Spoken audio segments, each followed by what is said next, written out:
Welcome to the Rabia and Sana show. We're two Desi girls reinventing cultural norms with love to make difficult conversations easier to help you take courageous steps faster.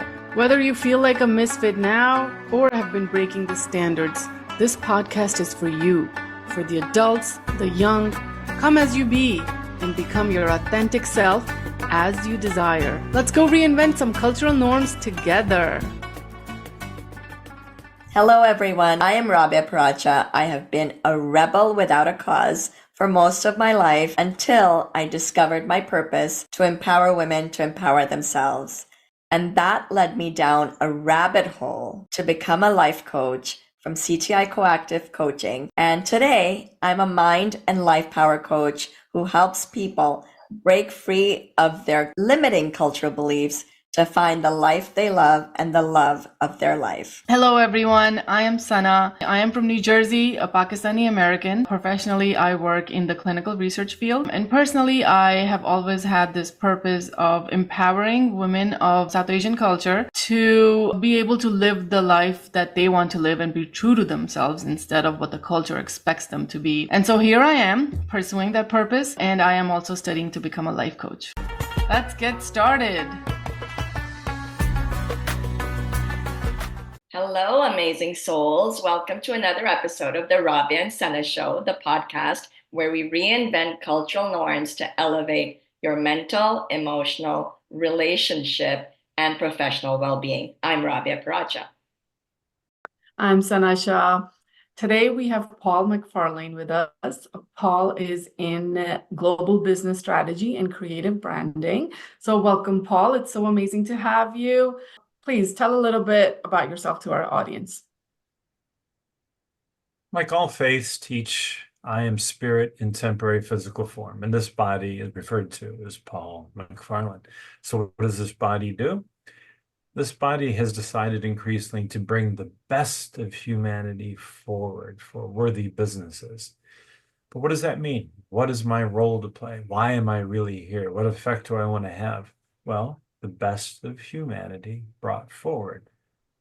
Togetherness, goodwill, love, empathy, compassion, happiness, all those good things bring forward. And even the word peace.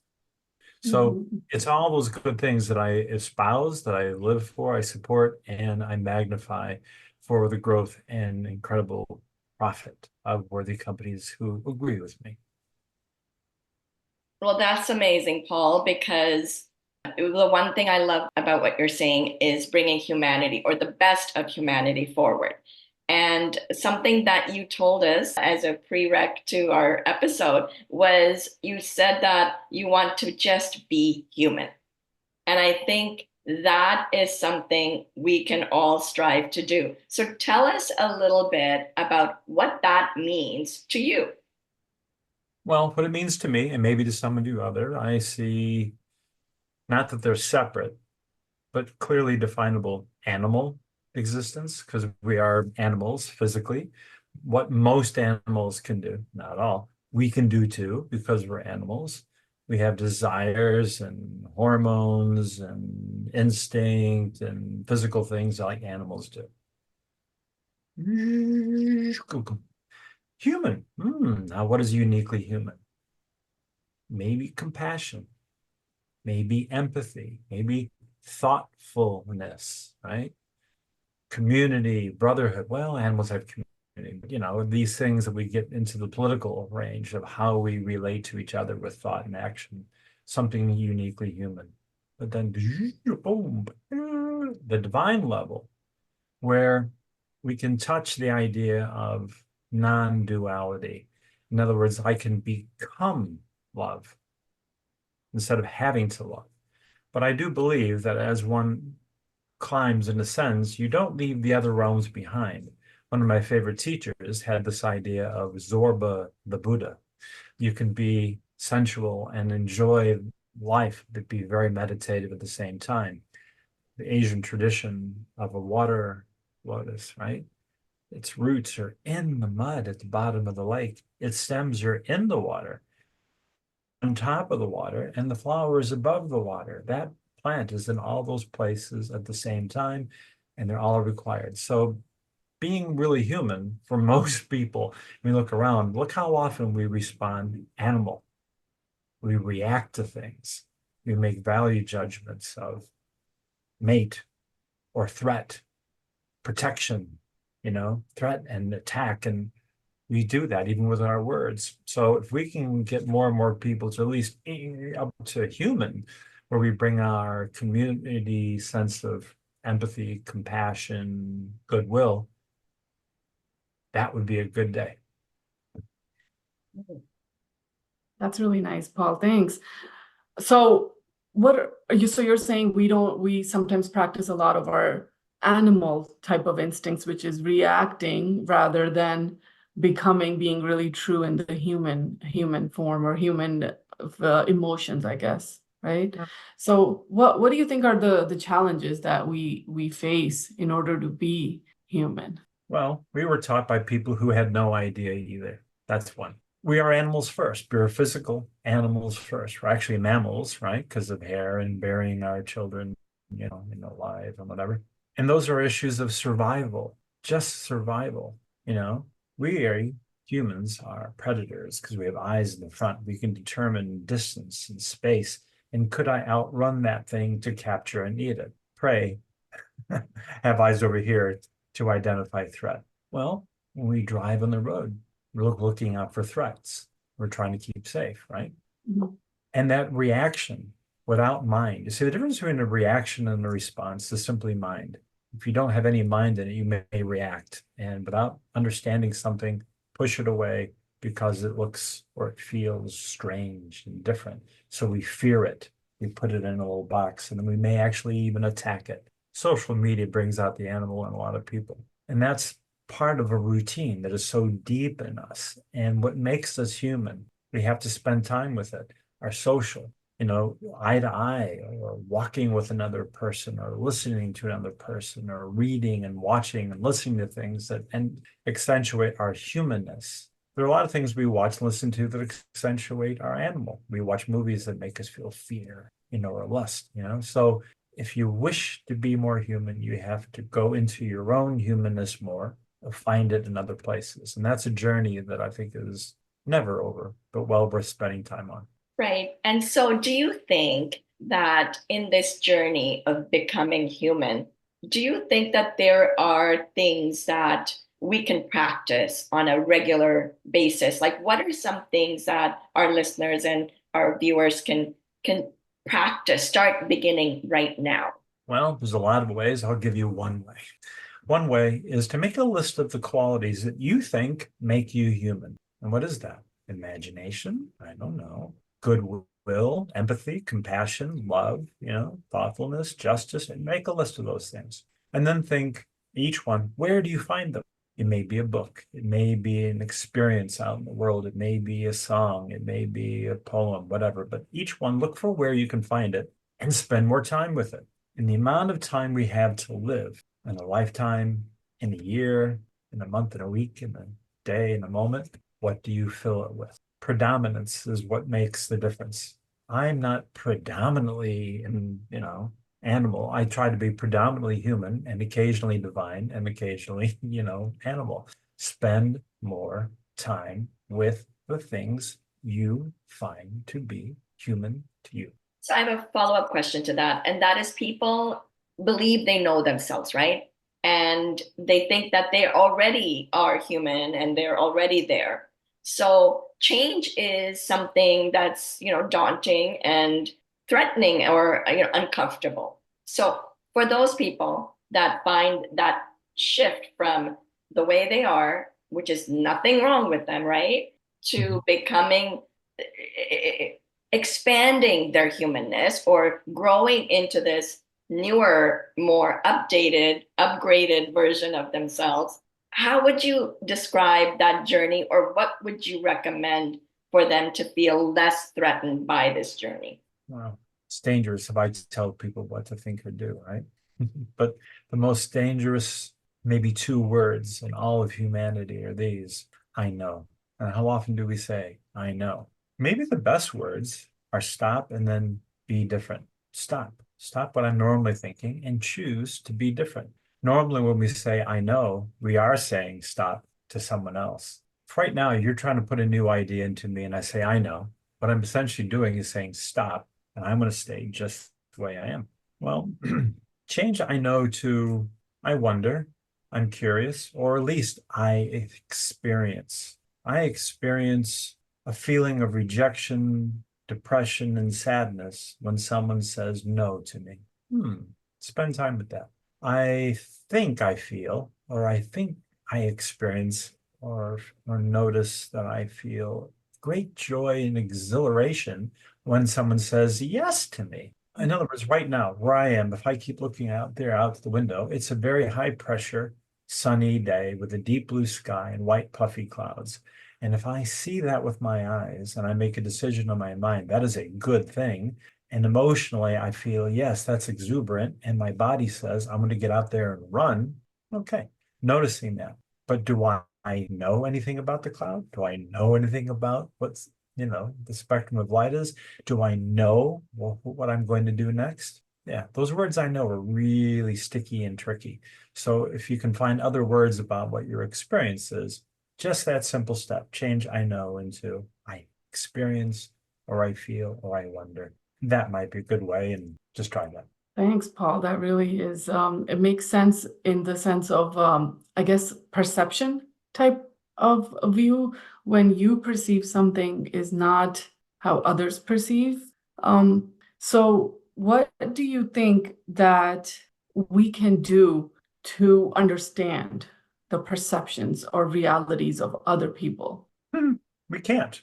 We can't truly understand another person. We can seek to, and the act of seeking to, curiosity is never, ever over. If we were a family and we were getting together for the first time in months because we lived far away from each other and we've only had these kind of video calls, I have an ability to sense things in your proximity because of our physicality of sending emotions through our heart or thoughts through our mind. And the best thing I can ask you is tell me more. If you tell me what you're feeling, I'll say, well, what happened? Tell me more. I don't understand. Tell me more. Tell me more. Tell me more. Tell me more. Tell me more. See, we're very clever human beings. We rush into, I know the answer. You should do this. When you ask me those pregnant questions, what should people do? And I shudder at that opportunity. But to ask you, what are you feeling? And tell me more. Well, how did that make you feel? And what's going on there? What do you want? Curiosity? That simple childlike, not childish, but childlike curiosity, that ladder of why, I think is, and I feel, and I've experienced that it can transform almost anything. It could probably end wars. And speaking of wars and ending them, Yes. So what are some ways that, like we are hosting a peace vigil. That's one way of, on September 22nd, we are hosting a peace vigil for this very reason, to end wars and to cultivate peace. So what do you think one aspect of ending wars could be? Like, where do you think we can start? And that peace vigil number 2 is on a Sunday, the day of the sun, the day of light. And assuming that we're all in the northern hemisphere, or maybe even in the western hemisphere, depending how you look at it, I always think if you're flying from outer space, who says that we're looking at the Earth the same way we think it is? Well, what is the time of year? We're going towards winter. The amount of sun is decreasing. Oh no, that which gives life is decreasing. Oh no, let's do a sacrifice, during, and to appease the gods that will promise they'll bring the sun back in the spring and let everything grow. Sunday, there's something to that. But war, there are people who say, no, more war. And look at the words, no, more war. Okay, give peace a chance. How about that? But what is peace? Some say peace is the absence of war. Well, I understand that. I don't feel it, but I understand it. There are those who say that the most warlike nations are either making war or preparing for war. That's all they know how to do, being ready for war. But can we be ready and open to peace? Others, ourselves, the world, ourselves. If only the world would believe in peace, so long as that person would just believe in peace. Where is the war inside me? Where is the conflict inside me? Where is the resistance inside me? Where is the judgment inside me? Where is the hatred inside me? Where is the fear inside me? As long as I have any of that in me, there will always be a war in the world. And that, because remember, the whole world doesn't exist out there. It exists inside of us. Each of you and anyone watching this, my physical appearance of this thing I live in doesn't exist where I am. It exists in you because your eye sees it flips it upside down, which makes us think, is this world really upside down? And that flipping is, it's in your mind. My voice doesn't exist where I am. You're hearing it. It exists inside you. When news happens, yes, we know there are places, but the meaning of the news happens inside of us. Our opinion about the world exists inside us only. And when I talk about it, I'm taking my experience of the world and externalizing it, hopefully that you will internalize it. So it's all inside us. It's the whole job. It's an inside job. Find the war that exists inside you. Find the lack of peace inside you and solve that. Because if you don't solve that, nothing else will happen. That's really beautiful, Paul. So can you speak to a little bit more about how this inner war, the reflection of it in the outer world? Because you touched it a little bit. Can you go in a little more detail on how it's showing up in the outer world? What's inside of us? Okay. Imagine right now someone is being dragged through the streets, spat upon, kicked, beaten, dismembered, and killed. All right. If you imagine that, you had an emotional reaction to it immediately. What I described is something that just happened. What you thought about it, what you felt about it, and imagined created something in you. And it came from what? Your own personal philosophy of right and wrong, your own sense of justice that was accumulated through judgment and, going from curiosity to judgment when you learn a certain level of what human life should be or not. So we have to realize our role in our own lives. There are people who say we all should do something. We all should work for justice. We should all work to end this war.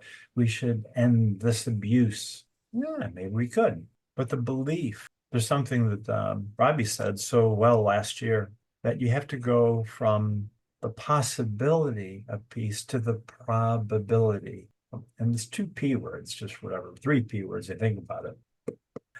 Probable means you have to entertain the possibility first. There have been times where I've been in rooms trying to get an idea sold to an organization. I've been this close to saying, someone take a chair, put it against the door and sit on it, and don't let anyone leave the room until everyone agrees that this is possible. Sometimes climbing that mountain of possibility is exhausting, but it's the necessary first step, because without possibility, you can't progress. So once you can say, all right, peace is possible. Now, if someone responds like that, they've got a war inside them, a resistance, a judgment, right? But again, sit on the chair, don't let them out the room. And if in discussing it, and like we're doing here, if you can move from possibility to probability, wow, that's huge, because that means someone has a belief and that vision turns into a plan to try towards that. It's an inside thing. You have to, inside yourself, believe that it's possible for yourself to believe it and to feel it, and then move to how probable and how predominant. There's not a great P word. How predominant can I feel it and do it? If right now, if this call was over and this beautiful day, and my body told my emotions and my mind, this is what we want to do, and I would move my body outside into this refreshingly cool, sunny day, and I walked down the street and made a left into the bit of the downtown of this small little community where there are shops and bars and restaurants and cafes and parks, what would I put out? I could hunch over with my head down, be a bit of an Eeyore. I got that message from someone today and I read this, and people would feel that, whether they're aware of it or not, they would feel that. And no one would entertain the conversation with me, probably. They would kind of give me more space, and that radiating thing might make them feel, there's a lonely, sad person, maybe. I could walk with my head up, with a spring in my step, my chest up, and a sly smile on my face, and walk that way. And people would think, oh, I like that person. I don't know them, but I like them. And they would inspire me to feel that way. I'm radiating something that people can take in.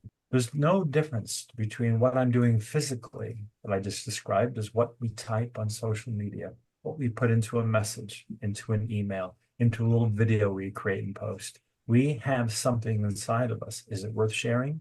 Is it going to bring people down? Is it going to spread depression and anxiety and fear and divisiveness? Or is it going to maybe light up a light in someone to make them believe in something that they suspected, but now they think, I'm not alone. There's a groundswell, there's a lift, there's a trajectory towards something, from a belief to a possibility, to a probability, to a predominance. And that is the key, right? That's sort of where unlocking peace by shifting from just thinking it's possible, believing it's possible, to actually being in action.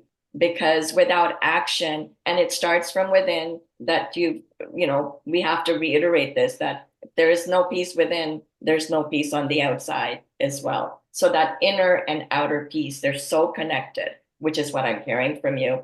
Now, the probability of peace and bringing our peace vigil to life. Can you tell us a little bit about your vision and your thoughts about what that, where we are, coming from as you as an individual is in this group effort, are coming from for this peace vigil? I am an individual. Sometimes it's a little crowded in here. Well, I'm going to take that possibility, probability, predominance, and just flip it around. Let's start with predominance. How much time, how much emotional time do we spend with the concept of peace? On that Sunday, we're going to spend an hour or two, and someone might join us for the full time. They may pop in for 15 minutes, whatever. But that is the time of sowing a seed. When someone joins this call right now we're sowing seed, and we may be scattering it on the stony path. We may be dropping it into a patch of weeds and thorns. We may be dropping it into just turned over fresh soil that a bird or an animal has happily went into and fertilized. Yay, thank you. Well, we want to believe it's the latter. But anyone who wants this, you have to make it predominant. You have to decide for yourself that you will spend more time reading, listening to, thinking, feeling, watching, and meditating and acting in the thing you say you want. No matter what others say, no matter what you read, it has become predominant in you. Become predominantly a believer, predominantly an enactor of peace. And that, remember, peace, think about it. If you think of it as simply as the absence of war, that's fine, but that's an empty space. If I say a flower is an absence of weeds, does that make sense to you? No, a flower is an actual growth of a flower. Sure, there's no weeds, or there's some weeds there, but if the flowers take up all the light and all the whatever, the weeds don't do so well. You have to give the energy to what you want and stop giving energy to what you fear. I like the idea of not letting them leave the room until they believe in peace. Maybe we should practice that on the Peace Vigil. Yeah. So Paul, you talk about social media and you work in creative branding. So what are your thoughts on the role of social media in peace in the world right now, and inner peace as well? Well, if someone finds me, they'll see a couple of videos I've made recently and put on social media about what I'm about to say.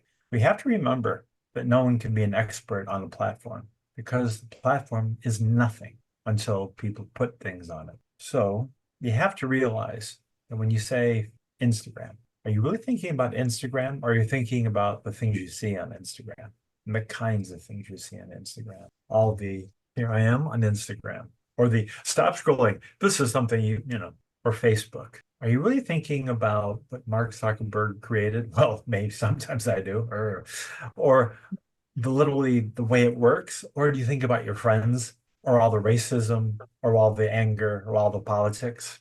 You think of these platforms, you're really probably not thinking about the platform. You're thinking about people and emotion, and what kind of emotion. And if you are activating your animal, you start your day, and you're hungry for a debate, you're hungry for a fight, or you're looking for a mate.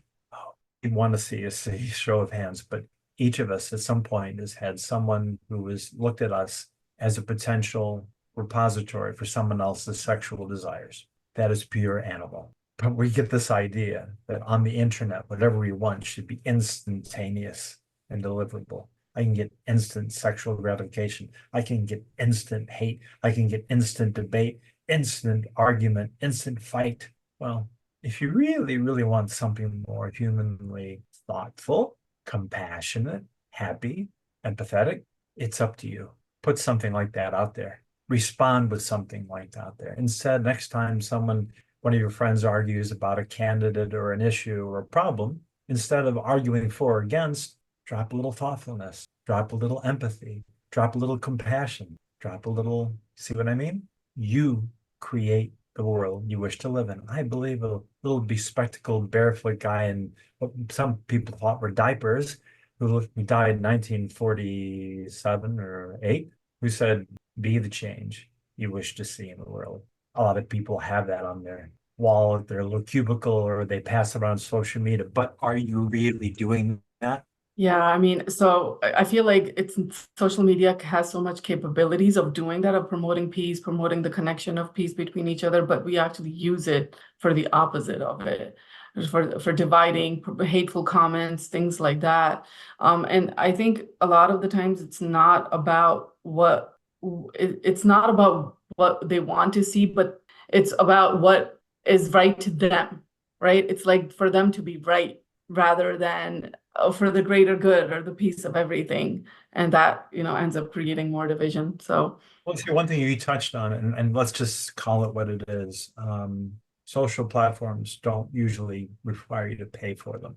So how are they making money? Well, if you watch a certain documentary, you'll realize we're just being monetized. But the point is, we have to realize too, but don't be demoralized by what I'm about to say, even though this can sound demoralizing. Mark Zuckerberg in Congress actually had to admit that they wouldn't take down false hate content because it got likes and activity and buzz. So we are up against it. But if you don't feel that you're up to that task, at least lock arms with those of us together and we can do it together. Because if it bleeds, it leads. It's the news. People understand they're playing to our animal side. If all you do is watch the news, you'll think this is a horrible world where there's murder and violence and hate and fear and anxiety, because that's what pushes us, our animal. But I'm going to tell you all something right now to potentially change all that.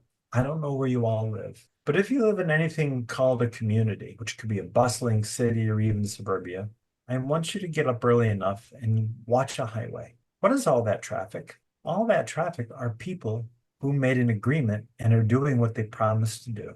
They're going to work. Maybe because someone promised to pay them. But you see, it's a web of agreements that people are agreeing to do what they decided to do. How many days do you turn on the light switch and there's no electricity? How many days do you turn on the tap and there's no water? How many days really you'll fire up your device and there's no internet? How many days? You know what? We put all our emotion into the few times when it doesn't work because it's so different. Predominantly every day, things work because people agree and keep their promises. Wow, that should be news. It's really true. It's verifiable. Most of the time, things work. By far, far and away. Those rare times when there is lack, violence, tragedy, or someone doesn't do their job, it gets news. But understand, it's because it is so damn rare. The predominant thing is things work. Sit with that for a while and realize that the world predominantly works, and then decide what you think. Beautiful. I think that is like you're showing us that peace already exists because people are in action and they are honoring what they have committed to.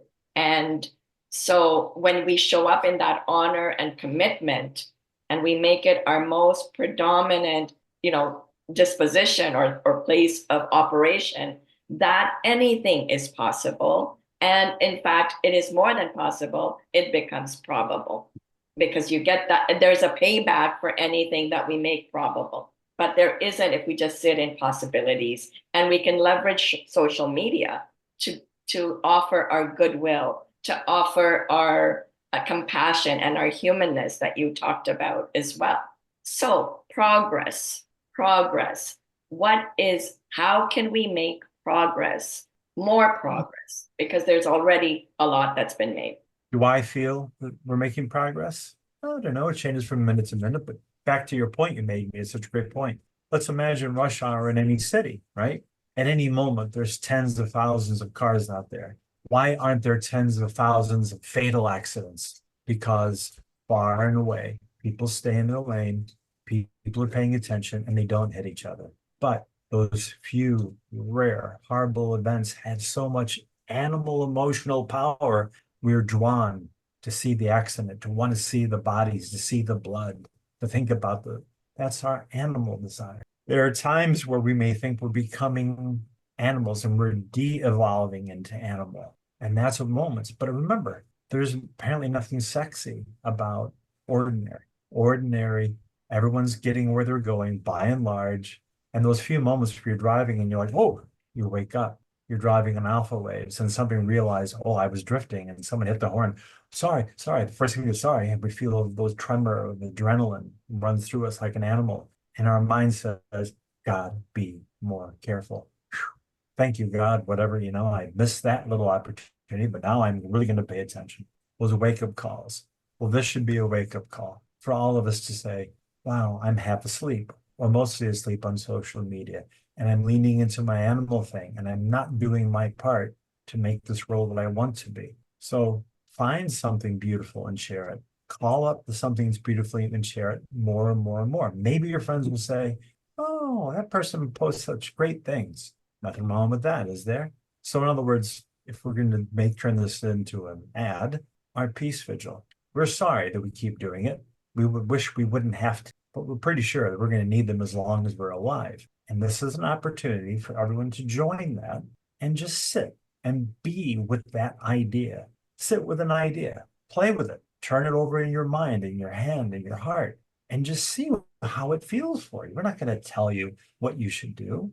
It's for you to take this beautiful seed and see what grows inside you. Again, it's an inside job. It's up to each one of us. Beautiful. So, Paul, in my experience that I am now talking to friends and acquaintances to get them to join the Peace Vigil and to understand the reason why we are doing it, I find that it's hard for me to get them to believe and to understand the purpose of it. And so what advice can you give to these people who have this critic inside of them that says, no, this doesn't work, or like, this seems like it's so new to them and they don't believe, and it's just like they have the critic inside of them. So what advice can you give to that? Well, this is where I will do something dangerous and tell you what to do. Okay. Yay. All right. That critic inside them is a little war inside them. It's a fight. It's a judgment, right? Now, most people, when you tell them about the Peace Vigil, what they're immediately thinking about is world peace, and they think they have no effect. I can't change what's going on over there. Everyone's got an idea what those people in Washington or those people in Jerusalem or those people in Mumbai should be doing. Everyone's a fixer. If only they could listen to me, I could fix everything. That's actually quite interesting. I wish more people had that ability to put their ideas into action. But instead of letting people run into that hallway of disbelief and anxiety and depression, it's useless.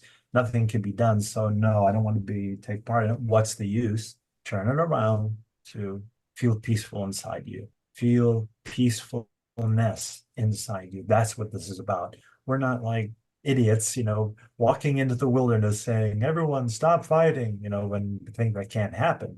Stop the fight inside yourself. Invite your friends to come to this, not to believe that war can end.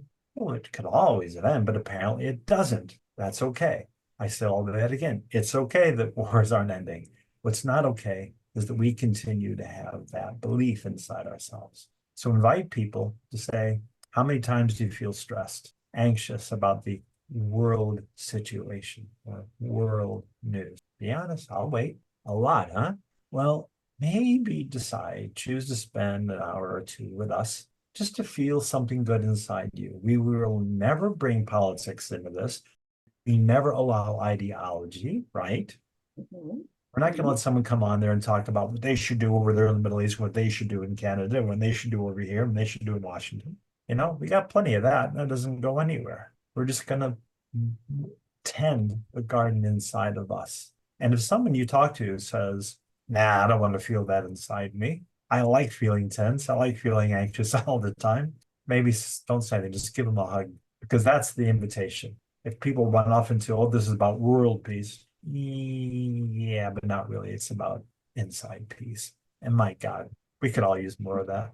Most certainly. I think that's the root that you were talking about in the ocean that will grow this plant that will then one day become something greater on the outside. And I do think we have evolved in this world. Have we arrived? No. And that's why we want to continue to have these peace vigils so that we can keep making progress, keep moving forward, keep bringing people together on what we share in common rather than what divides us. The whole other impression of what we think it is all about and bring it right into our hearts. Right. Instead of taking us and losing it in the outside world, bring the outside world in. Exactly, exactly. So, where can our listeners find you, Paul? Where can they reach out to you and get some of your wisdom and experience and expertise? Well, that's a pretty dangerous thing to say. If they see my name, because of this on social media where I'm tagged or whatever, and you can spell my name and type my name, the easiest, and what I recommend people do is go to the Paul Macfarlane, ThePaulAC, F as in free, ARLANE.com. And there you'll see my espousings about what business strategy and branding and life and more can be found. You can see the goodness and the freshness and the goodwill that is seeped into all my thinking and work. And from there, if you want to take it farther, there's an easy way for most people to connect with me on social media or to reach out to me if they want any of this stuff that I've accumulated inside me to spit it out into you. I'm easy to find. I have an enormous social footprint. Mm-hmm. And of course, at the Peace Vigil on the 22nd of September, we will be including the link to that so people can register and join us there and get you live. Yeah, we will. It's not about, see, what they're going to get. They're not going to get me. They're going to get something inside me. They think me is this body and this voice. They're going to get something that's in me that I'm going to let out. It's a perfume. It's a nectar, something they can smell and taste of what peacefulness is. Peace is an idea, but peacefulness, that sense of what does it feel like I'm in harmony with life and I feel connected to my brothers and sisters everywhere, and that happiness. Not that it's all just kumbaya and all I teach a world to sing. You know, we can tackle each other in a little rugby match if we need to occasionally. That's okay, but it's done in the spirit of goodwill. What they'll feel in Paul and Rabia and Sana and other people who will be joining us is like, I'm not alone. Look at these people who seem to want what I want. That is an ascendant trajectory. And that's what people should want to feel. They're not alone like me. But remember, it's not we're going out of the world to end war. We're creating this beautiful flowering inside us that can ripple outward into the world. And the war inside first, and you have the possibility of ending wars out there. And the war inside yourself first. So, Paul, is there any final message, any one thing that you would like to tell our audience before we finish today's episode? No. I think we covered everything. Well, maybe we covered everything, but the whole point is this should hopefully inspire people to want to cancel their other plans on a Sunday, the 22nd, because whatever else they were going to do ain't nothing compared to what they could feel at the Peace Vigil #2. Absolutely, absolutely. And so we're excited about it, and we are going to put our best peace initiative forward at Peace Vigil 2. And we're going to keep doing this, as you've said, Paul, until they're not necessary. So people are going to see us go gray and gray and gray. Or a fresh color, in my case. The day I die, I'll be happy to be doing Peace Vigil number 2006, and just say, you had your chance. And well, it's been a pleasure to have you, Paul. So thank you so much for your time. I love you both. I love you all. And so we love you as well, because, teamwork is where it's at. And if we can all gather together and in the spirit of team for the possibility, probability of peace, that would, I think, leave this world in a better place than we came into it, for our children, grandchildren, friends, family, people that we care about, and ultimately our brothers and sisters that are living all over the world. So I just want to really honor you today for joining us as well. So thank you so much. And so, Sana, it's that time of our episode. Rob, we are two Desi girls. Reinventing cultural norms With love. Bye. Thank you, Paul. Bye-bye. Thank you for listening. We hope you enjoyed today's episode. Please rate, subscribe, and review wherever you listen to podcasts, and follow the Rabia and Sana Show on social medias. Remember, you can watch the video version on YouTube, and don't forget to share, like, and subscribe.